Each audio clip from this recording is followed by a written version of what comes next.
An unusual sighting on Lake Superior has people wondering, is it a lighthouse, perhaps an oil rig, or some sort of paranormal phenomena? While recording a music video shooting iconic Michigan landmarks, Jason Asselin and friends were watching a rainbow in the distance when they spotted something strange on the horizon, something the group had never seen before. Several miles off the coast of Marquette, Michigan, a tall, eerie, unidentifiable object appeared in the water. Asselin says the object was bobbing in the choppy lake water, rising hundreds of feet in the air, resembling a gigantic ship. But after about 20 minutes, Asselin says the object disappeared.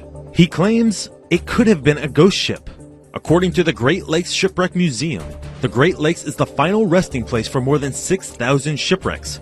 The museum says about 30,000 lives have been lost in Great Lakes shipwrecks. Another theory from people who witnessed the abnormal activity is that it was a divine sighting. Jesus Christ walking across the water, carrying his staff. Whether it was a lighthouse, a lost vessel, or Jesus, Asselin says he's willing to accept everyone's opinion on what the sighting was, calling it a fun mystery. Fish kills from red tide continue to leave a foul smell in Naples. Today, NBC2 uncovered the city didn't really fix the problem, they just moved it. NBC2 viewers noticed dead fish in a dumpster at Horizon Beach along Gulf Shore Boulevard. NBC2's Chris Lovengood went to check it out. Fish kills at Horizon Beach in Naples are cleaned up, but people want to know, why is the smell so strong even before they hit the beach? The smell? I mean, it was stinky. It's horrific. It's terrible. It smells. But I think that's just what comes with, the storms that come through here. City crews dumped the fish in a bin over the weekend in the beach parking lot just off Gulf Shore Boulevard. And Michael Bieber saw them. Still smell it. Oh, yeah, that's not good. How's it hitting your nostrils, man? Not real good. He says he almost didn't come to the beach today, but has his fingers crossed the smell is handled. Yeah, it'd be nice, but I don't know what in the heck they can do. I don't know if they need to spray it or something. I don't know. What's bothering people that frequent this beach? Take a look in this dumpster and you'll see dead fish still lingering about, flies included, and people are saying it's irritating their noses. Dead fish. But one couple says the smell was much worse over the weekend. It made us cough and everything, and the dead fish everywhere, but the grouper, this, several 100-pound grouper, was unbelievable. That fish is now buried. Now the question is, what will the city do about the fish in the dumpster? The answer? City staffers say the dumpster will be sprayed and changed out if the odor stays. They did the best they can. Unfortunately, it does smell, but it'll go away. People I spoke with say they'll still go to the beach regardless of the smell. They just hope it goes away, and soon. Wait for it. There it is. A quick flash of light in the skies over the south. A fireball streaking above Alabama and Mississippi. People as far away as Louisiana and Tennessee say they saw it too. Yikes, look, you can really see that. All right, NASA estimates the meteor weighed about 5 pounds and was roughly 5 inches in diameter. The agency says the meteor was traveling at 89,000 miles an hour. It split apart 41 miles above Louisville, Mississippi. Have you ever seen something re-enter the atmosphere? The latest on what is a very dangerous Hurricane Nicole moving into Bermuda. You can see this was taken not that long ago. The winds are picking up, the rain is becoming steady, and that is going to be the case as this is expected to make a direct landfall pretty soon as a strong Category 3. This may be one of the most major hurricanes this island has seen. So it has weakened some, but still very powerful. Winds 125 miles per hour. Take a look at this satellite imagery. That eye is about 50 miles wide, so a large portion of the island is going to be affected by the center of this storm. Winds will be picking up through the afternoon. We will see winds over 100 miles per hour, so devastating winds. We're also talking storm surge that could get as high as 8 feet. Also wave heights. So combine those two and this really could be devastating for Bermuda as we go through today. It will start to move offshore by later tonight into tomorrow. There's a look at the official track, expected to make landfall shortly as a Category 3. Look above from Chopper 5, giving us an up-close look at our coastline right here. Meanwhile, Indian River County may have suffered the most from Hurricane Matthew of our 5 viewing areas. Beach erosion, a big problem, and it seems to be the most significant problem in that area. The Now's Alex Hagan is live in Vero Beach this afternoon to show us the hardest hit spots. Alex? Well, Shannon, we are at Con Beach in Vero Beach, and this is probably where some of the most significant damage is. Take a look here behind me. You can see the parking spaces here along the crosswalk. The shoreline here is completely collapsed. Now, this is just one example of the damage in our area. County leaders say that this is some of the worst damage that they've seen in more than a decade. It's a sight beach is horribly damaged. Many haven't seen in quite some time. It's just completely eroded. But for Angelique Secondine, there's no question JC Park in Vero Beach has some of the worst damage she's ever seen. This exclusive view from Chopper 5 shows the worst of the erosion from above. Never seen it. Usually the sand's white and there's wide stretches. Indian River County leaders say Matthew did at least $15 million in damage, nearly $13 million of that to the shoreline.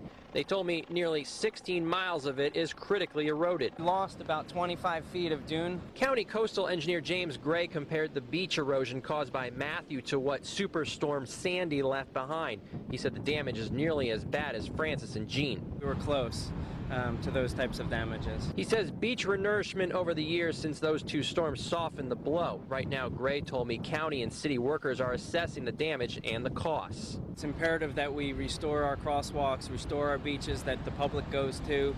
Obviously, beaches are an economic engine for Indian River County locally and throughout the state. Now we must hope our beaches don't get hit again anytime soon. I just hope we don't get hit by another one during this hurricane season.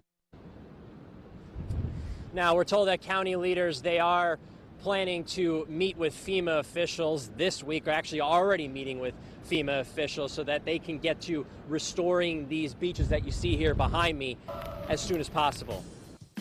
As we Americans sit in our cozy homes with our indoor plumbing and great Wi-Fi, we're constantly subjected to our media telling us it's the war on terror, keeping us that nice and cozy and safe. Especially now with the election going on, fear just sells so well.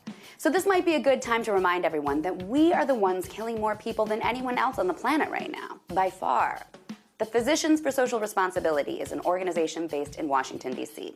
They actually won the 1985 Nobel Peace Prize, and they released a report entitled Body Count: Casualty Figures After 10 Years of the War on Terror.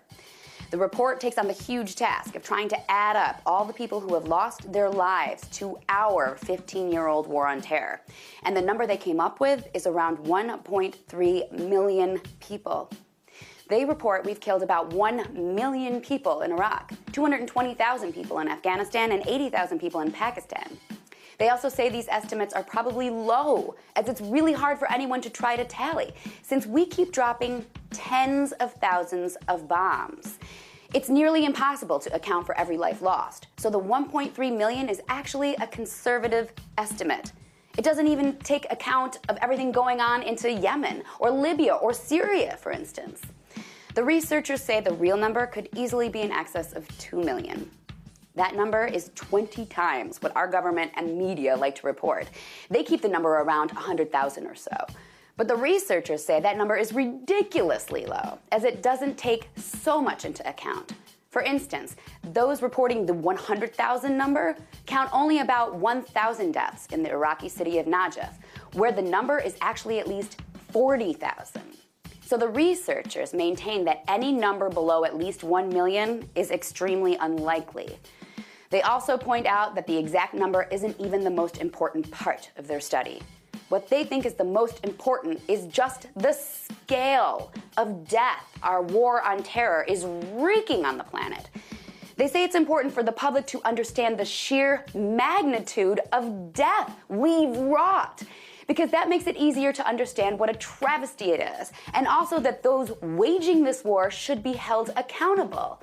But instead of talking about that, our media would rather us believe that we are the victims in our nice, well-heated homes.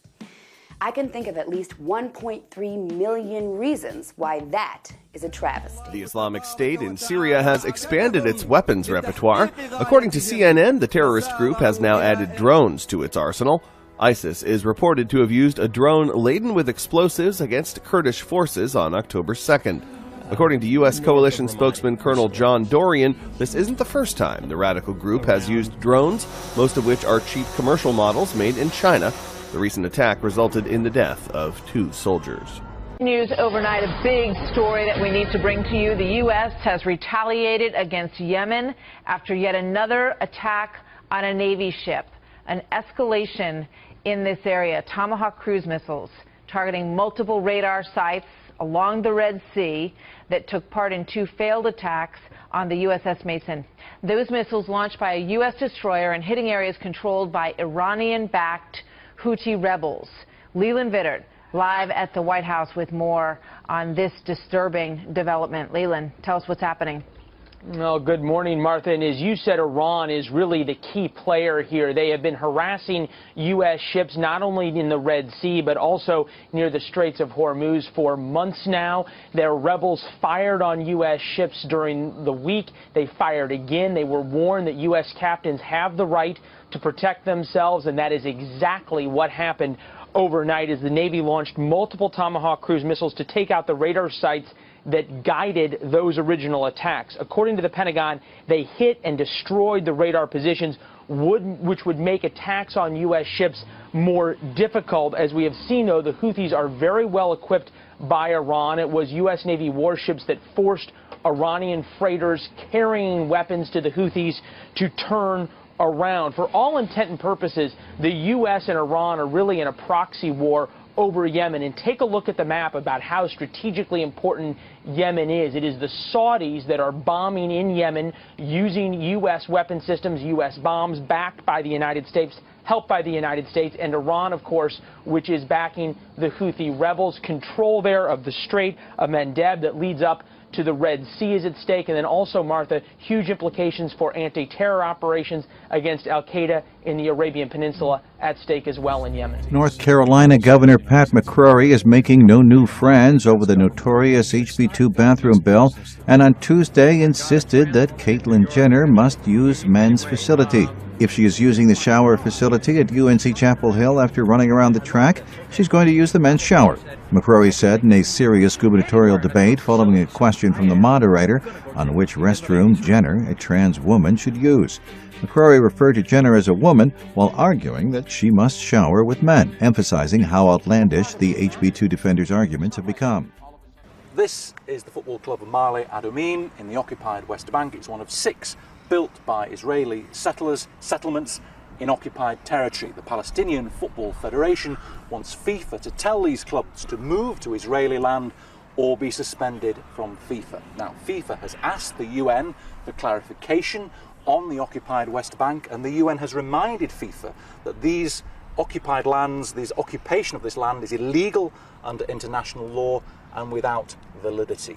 And FIFA's own rules state that football clubs that are FIFA member affiliates, such as the Israeli Football Association, have to ask permission on the territory of other football associations to be able to play here. Well, the Palestinian Football Federation has not given permission to the Israeli Football Association. Now, the Israelis say that by involving politics with sport, you're stopping children from playing here, you're stopping these clubs from playing sport. Israel would also say that this is disputed land, but then Israel is the only country that says this is disputed territory. The UN says it is illegally occupied. Days after strong winds brought by Hurricane Matthew battered the eastern seaboard of the United States, and flooding has displaced thousands of people in North Carolina. Nearly 4,000 have been taken to refuge shelters, leaving businesses flooded and homes with water up to their roof lines.